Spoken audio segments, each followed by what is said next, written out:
Good evening. I'm Dan Fitzpatrick at StockMarketMentor.com, and today is Thursday, February 4th. I want to look at LinkedIn today in this video, and here's why. This is where the stock's trading down here. Now, full disclosure, just so you know, if you're looking for a trade, you're probably not going to find it here. But if you're looking for a lesson, if you're looking for maybe some ideas as far as how you can trade better, then maybe you want to watch the rest of this video. Okay, here's the deal.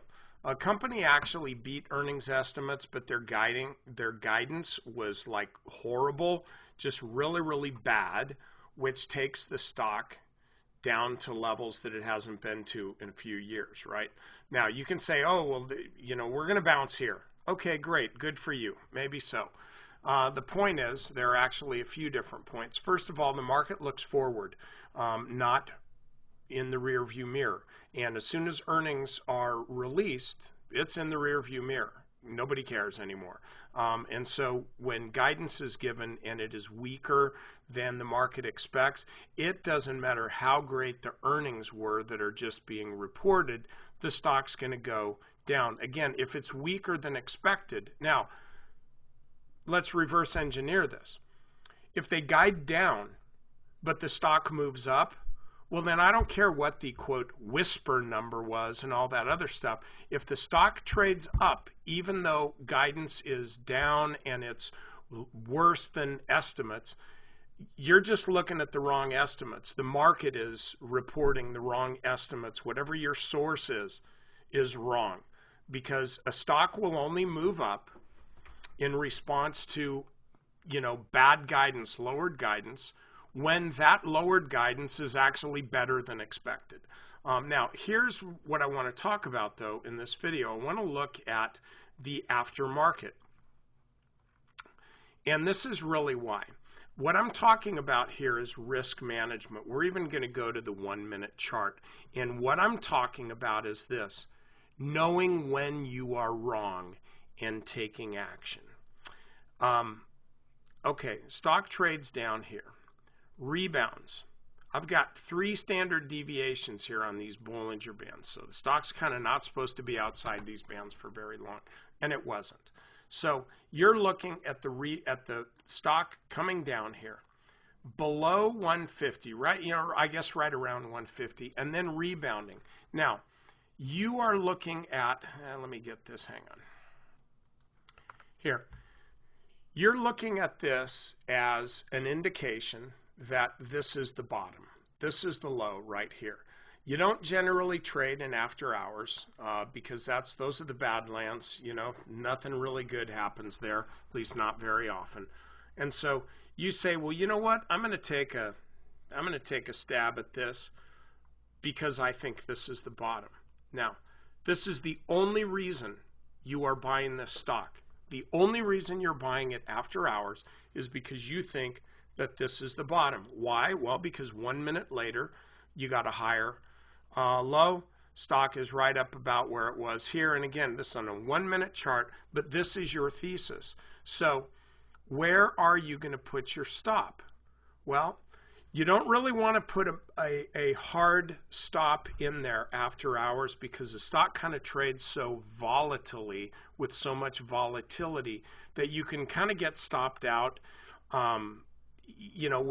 for no particular reason other than the stock's really gyrating around. But you're looking at this and you're saying, my thesis is that if this is the bottom, I want to be long. On the other hand, if this is not the bottom, why the heck would I want to be long this pig? Okay? It's Match.com for professionals is the way I look at it, frankly. But that's just me.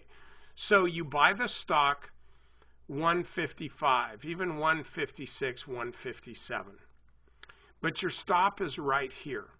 Now, what happens? Stock's trading up. It seems all good. Okay. You're still okay because this is the quote, I'm wrong level. And you're okay with this kind of pulling back a little bit because that's what happens. And then this is okay too because your stop is still down here. Okay, It's all good. I mean, you wish the stock was going up. It's kind of what you thought. You thought the stock was going to snap back a little bit, but your stop is still in place. Okay? Hope springs eternal. Here you go. Sideways consolidation. Oh, it's building a base. It's now been trading how many minutes? 7, 8 after earnings. And so it's all good. Still grinding around, but it's all fine because our stop is still here. Now we're in just kind of looking at it a little bit because you got 150 as a low. Now, this stock is now down to 149. You're out. Why? Because the stock fell below 150 and your entire reason for being in the trade was that this is the low. It's not. You are out of this trade right now for like a $1 loss. The stock keeps going. It keeps going. Why am I showing this? Because you didn't get out. Because you're looking at this and saying, okay, it's only a $1 loss. I'll hold it a little bit because maybe, the stock will turn around and then the stock keeps going down. Okay, we'll see. Now it's fine. Now it's good. What are you doing now? You're adding to your position because you're trying to average down from this 150, we'll call it 157. You're trying to average down. The stock is down, $5 below where your stop is.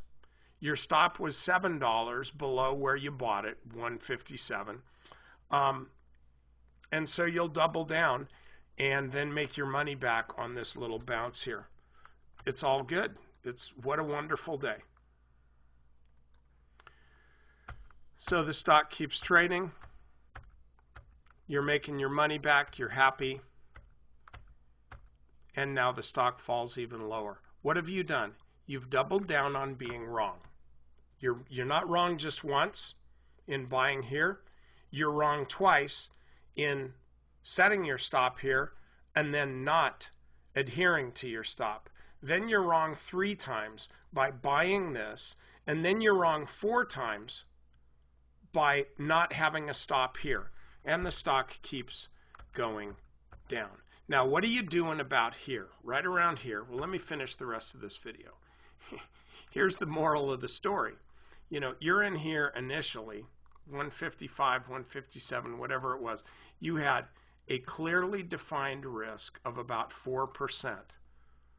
Now the stock is you bought it, say again, 157.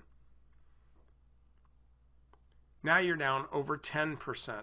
So by not adhering to your initial stop, you lost even more money because you averaged down.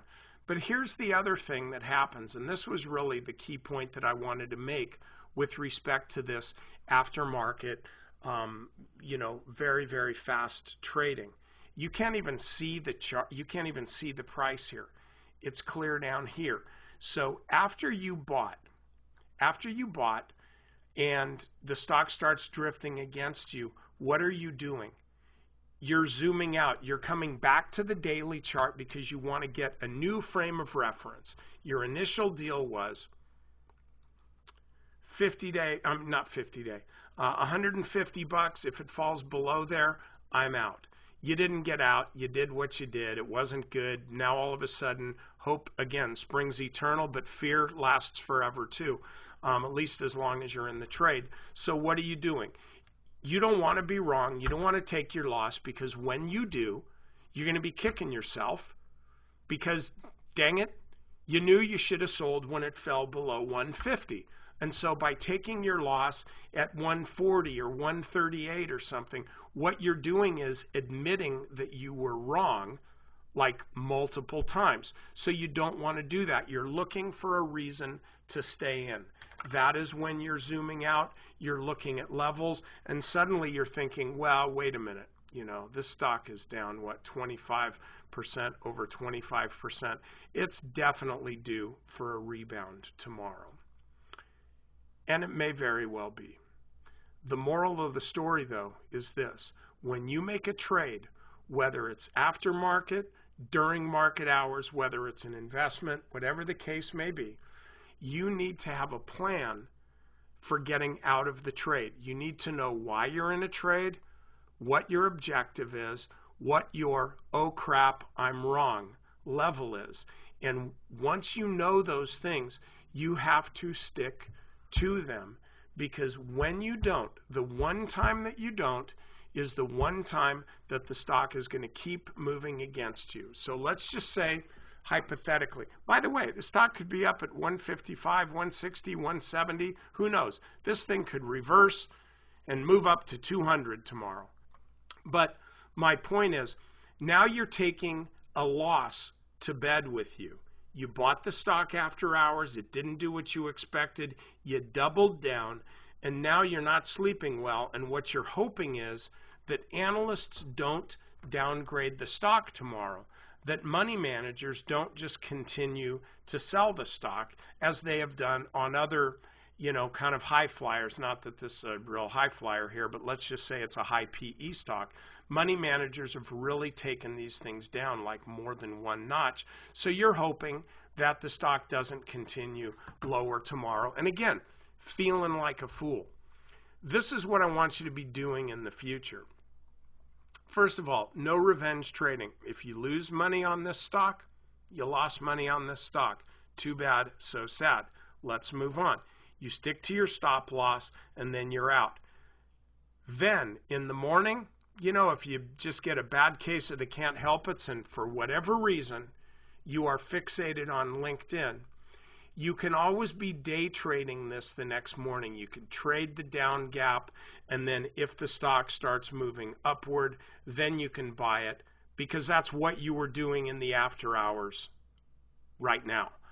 So what you are actually doing is the same trade tomorrow morning as you were doing in the aftermarket hours. The only real difference, frankly, is that number one, you're not carrying a loss to bed with you. Number two, you're getting a pretty good night's sleep. And number three, you've acted with discipline, which is something that most traders don't do. So don't let these errant trades get the best of you by turning them into bigger losses than they need to be.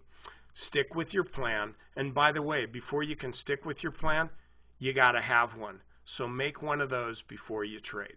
Okay, I'm Dan Fitzpatrick, Stock Market Mentor. Members, over to the strategy session. We're looking at metals and a few other things.